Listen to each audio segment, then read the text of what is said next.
Ada penonton kata saya ni werung. Nampak sepah pukau. Takut weh. Inilah saudara-saudara semua hasil daripada cara kita berpakaian. Dan saya berpakaian macam ni kerana saya ni adalah seorang penulis dan seorang wartawan.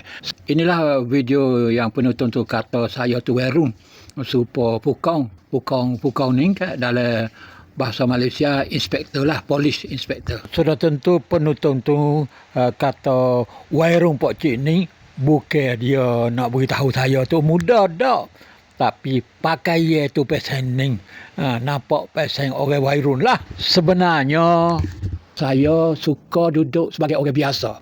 Walaupun saya ngaji pondok, ngaji luar negeri, ngaji di Syria, ngaji di Tunisia, ngaji di Maghribi. Tapi saya suka duduk dengan orang bawah. Pergi mana-mana pakaian seperti orang biasa saja. Tu cara saya. Dan penampilan saya bajang pesaning. Kadang-kadang orang kata mung ni seorang pukau, seperti dengan seorang penonton kata dia, menyebabkan dia rasa takut. Ada setengah-setengah orang pun kata saya ni jadi tahan. Seperti saya pergi buat berita kat tempat-tempat lain di negeri Sian, di Pakistan, di sebelah timur laut, di Papua sebelah utara. Mau bertemu dengan orang kata saya ni tentera. Satu kali saya ada bagi duit nak buat buka puasa. 3,000 4,000 kok pergi ke sebuah kampung. Ada Menteri Malaysia bagi duit saya, suruh bagi kepada adik kakak mereka di 3 wilayah, iaitu Datuk Seri Syahidam Kasim. Beliau bagi 2 tahun berturut-turut. Dan saya pergi di sebuah kampung nak pergi kepada Tok Email lah. Apabila saya pergi depan rumah dia lari pergi nusuk dapur. Dia takut ramai kata saya ni tahan perang. Bila saya kata, Assalamualaikum Tok Email. Saya ni mari nak beri duit buka puasa ni daripada Menteri Malaysia tu. Dia pun, mung, dia kata. Gamak kat orang lain. Ya betul baik adik kakak. Sejak pada tu apabila saya pergi kampung, saya tak pakai baju hitam, seluar hitam. Tak sama sekali kecuali di Kedah. Pakaian dalam Islam makna tidak ada pakaian agama. Pakaian Islam tak ada. Pakailah pakaian apapun asalkan tutup aurat. Dan pakaian itu juga tidaklah merupakan pakaian agama atau pakaian ada agama dalam agama lain. Itulah yang saya boleh beri penjelasan mengenai seorang penonton yang kata saya ni wairun.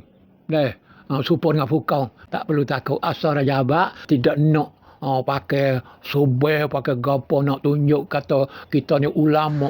Tok Guru, Baba, letak diri dia tu jauh daripada orang kampung. Saya tak begitu adik kakak. Pakaian saya, penampilan saya gitu. Berubah ikut tepat keadaan dan masa. Bila pergi ke kebun, saya akan berpakaian seperti pekebun dah. Tak nampaklah seperti pukau tu. Masuk majlis orang luar, kita pun boleh lawan lah juga dengan diplomat tu. Berjumpa dengan orang besar, pemimpin negara peringkat dunia, kita pun kena pakai kemas juga. Ni pula menjadi pemikir think tank kerajaan Malaysia. Balik tempat sendiri, tak lepas juga terlibat dalam politik. Walaupun duk belakang tabir. Yang saya paling suka sekali adalah kayuh bersikap dalam atau luar negeri. Kayuh sikap ni kena ada pakaian khas. Tidak boleh pakai pakaian biasa kerana berat. Kena pakaian yang nipis dan rengit supaya sedap kayuh, tak letih dan penat. Begitulah adik kakak, pakaian pasti sesuai dengan tepat keadaan dan zaman.